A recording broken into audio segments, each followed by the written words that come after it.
The morning sunlight poured into the villa like golden silk, touching everything with warmth. The aroma of freshly brewed coffee floated through the halls, dancing its way into your room and pulling you out of a light sleep. You stretched lazily and smiled when you heard faint jazz music playing downstairs. That was Jungkook's usual Saturday routine: coffee, music, and croissants. You padded down the grand staircase barefoot, wearing one of Jungkook's oversized shirts you'd accidentally taken from the laundry last week. You had no idea it was his. You just liked how soft it was, comfortable, familiar. As you stepped into the living room, you saw him.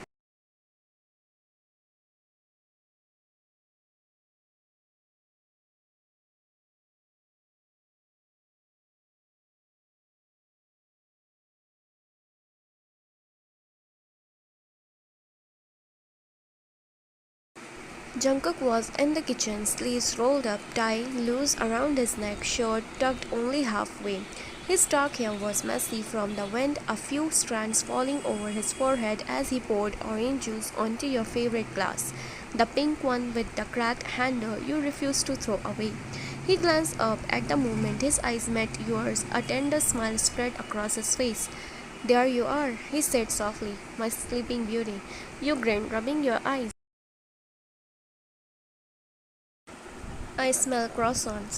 I made that chocolate ones you like. You only ate the plain ones when you are mad at me." He teased, sliding a plate across the counter for you. You chuckled, walking over and sitting on the bare stool across from him. "You notice everything?" you asked, raising your eyebrows. He looked at you for a moment, his gaze lingering longer than necessary. "Of course I do. You are the only thing I pay attention to." You didn't notice how his eyes darkened as he said that. To you, it just felt like affection, like any loving stepfather would have for a girl he helped raise over the last 4 years.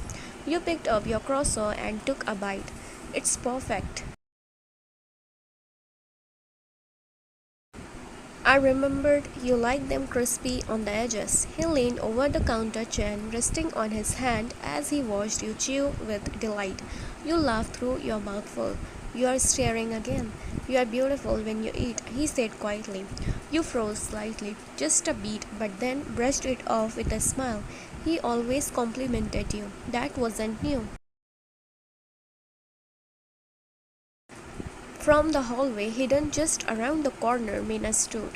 She had come down earlier intending to remind Jungkook about the call from the Tokyo investors, but when she heard the music and your voice, she stopped.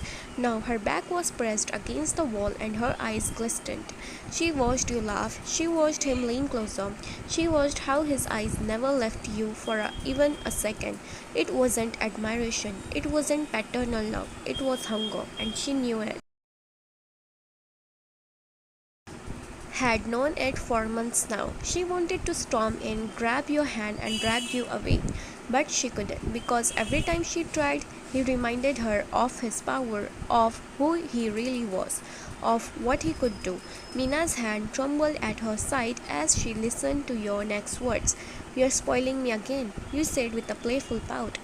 "Croissants, fresh juice, my glass. What's next? You will write me a poem?"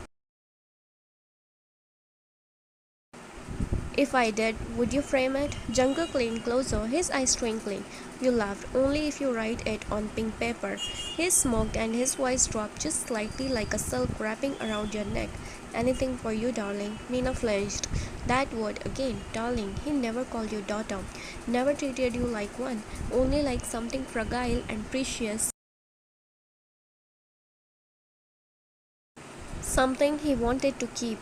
She remembered the conversation from last night, the way he didn't deny her accusation, the way he stared at her and said, "You should have known the moment I married you. It was never about you." Her throat burned with unshed tears. You were laughing again, telling him about your dream, something silly about getting lost in a field of sunflowers and meeting a talking rabbit. You didn't see the way Jungkook tilted his head as if he were memorizing every word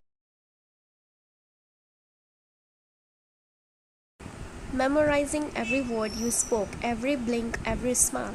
You had no idea. You were the only thing keeping his sanity intact. And Mina had no idea how to stop it anymore. Her daughter was slipping into the arms of the very man she trusted to protect her. She turned away slowly, biting her lip to keep from crying aloud. She whispered to herself, I should have never let him into our lives, but it was too late now, because you were sitting there smiling at him, unaware of the storm building around you, and he was smiling back as if he already owned your soul.